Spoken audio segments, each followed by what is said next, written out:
arguably the most entertaining superstar of all time would have been back in the Attitude Era, and of course that superstar being The Rock.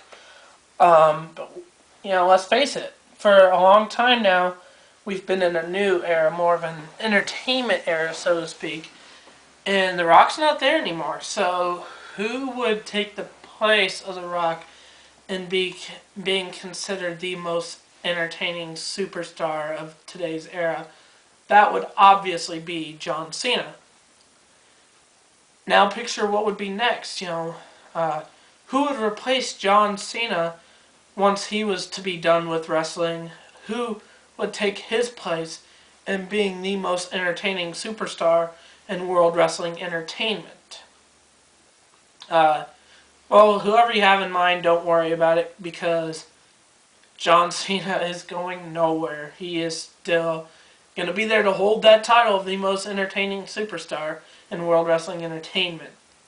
Um, Hello, once again, I am John. Thank you for tuning in to this week's episode of My Wrestling Views. This week's focusing on Monday Night Raw from this Monday, the 6th of December 2010.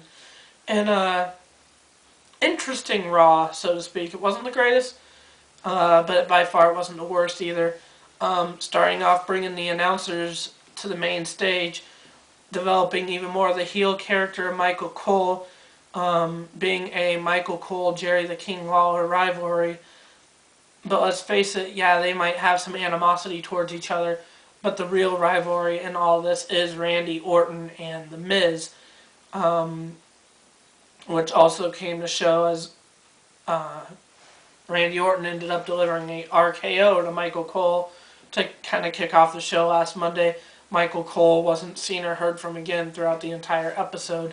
And then the next night on NXT, he wasn't even there, as it looks like now Todd Grisham is going to take his place on NXT. Michael Cole probably not going to be gone for long, whether he's going to be on SmackDown this Friday or Raw this coming Monday, who knows.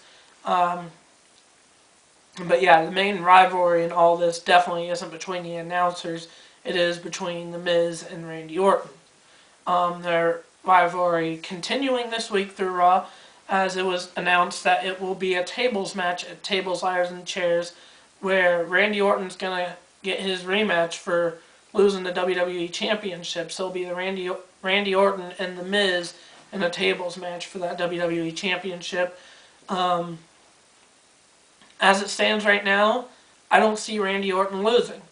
I've stated before that The Miz deserves the WWE Championship, don't get me wrong, but this first title reign probably isn't going to be the longest one, and right now I just don't see, especially getting closer and closer to WrestleMania, I don't see how The Miz will be able to get past Orton in this one. I believe Orton will get his title back, but I guess we'll just have to wait and see for the Tables, Ladders, and Chairs pay-per-view and see if The Miz has something up his sleeve where he'll once again be will retain the WWE Championship. Should be interesting. Tables match isn't the most exciting match to watch, so even though Orton and The Miz are big caliber superstars, I don't think their tables match come the pay-per-view will have the ability to steal the show. But I guess my challenge to The Miz and Randy Orton is prove me wrong. Being a tables match, it doesn't really look the greatest on paper, but there's been some significant table matches in the past. Prove me wrong, guys.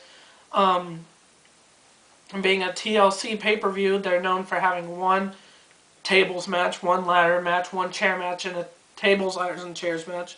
So we have the table match announced. The TLC match is announced. Of course, it'll be Kane defending the world title against Edge. As stated in my prior episode to this, I'm thinking the chairs match will be the match between Rey Mysterio and Alberto Del Rio. That leaves the ladder match. Who's left for that? One of two options, maybe. If not, they'll just be pay-per-view matches for sure. Maybe it'll be Sheamus versus John Morrison. They would be, especially with Morrison, they can put on a great ladder match. And, their rivalry, as shown on Monday, is far from being over. I guess I shouldn't say far from being over, because I'll see it maybe going through a TLC pay-per-view and maybe to the Royal Rumble match. But let's keep in mind Triple H will be back soon. And right now it's looking like by the Royal Rumble we'll see the return of Triple H. And it'll probably be setting more up with the Triple H Sheamus rivalry from where they left off. Who knows for sure? I'm sure WWE writers do, but let's see what happens from there.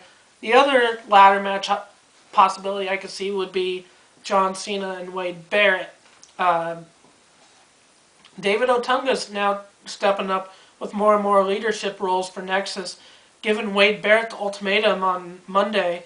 Of course, John Cena was seen throughout the show. He attacked David Otunga and Husky Harris in their hotel room at the beginning of the show, which of course wasn't too far away from the arena supposedly, and then he cost the Nexus the tag team titles, as now the tag team champions as a result of a fatal four-way elimination match are Santino, Marella, and Vladimir Koslov, as John Cena came in and distracted Justin Gabriel long enough for Santino to regain his composure and hit the Cobra.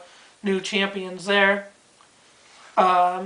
Nexus is tired of getting attacked, and so Otunga gave that ultimatum away. Barrett, rehire John Cena next week, or be exiled from Nexus, evidently. And so I'm thinking that'll be what Wade Barrett will say this coming Monday on Raw, is he'll challenge Cena to a match where if Cena wins, he gets his job back, great. If he loses, he can't have anything to do with the company. He can't be buying tickets to the shows anymore. And that's what they'll agree on, and of course Cena will have his contract back. So yeah, those couple stories are the main things going on right now in the company, or in Raw anyway.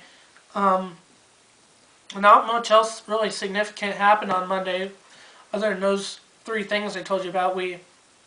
Tyson Kidd evidently has a new bodyguard of some sorts, as he was shown with Tyson Kidd on Monday in his match against David Hart Smith, attacking D.H. Smith after match. Let's see where that goes. Obviously, Hart Dynasty no longer a team. Standout performers of the week. For the male superstars, for the superstars, can't give it to John Cena, because technically he doesn't have a contract. So I'll share it this week. David Otunga deserves it, as he's stepping up with more leadership, and Santino Marella, as he was the one who hit the finisher, allowing him and Koslov to gain the tag team championship. The one title change that's happened in wrestling this week. So yeah, I'll let you decide who is Superstar of the Week between the two. The Diva of the Week will probably have to be, I want to say, a Bella twin, so I'll give it to Nikki, as it was a mixed tag team match on Monday with Daniel Bryan and Brie Bella originally versus Ted DiBiase and Maurice. Nikki Bella doing the Bella Switch, gaining the win for them over an established faction of Ted DiBiase and Maurice. Once again, wasn't the best Raw overall, but by far wasn't the worst. This coming Monday should be great with the Slammy Awards, and really shouldn't disappoint. So this is mainly a let's get ready for the Slammies kind of episode, as next week's Raw should be a lot better than this week's. Thank you for tuning in. I'm John. Have a good night.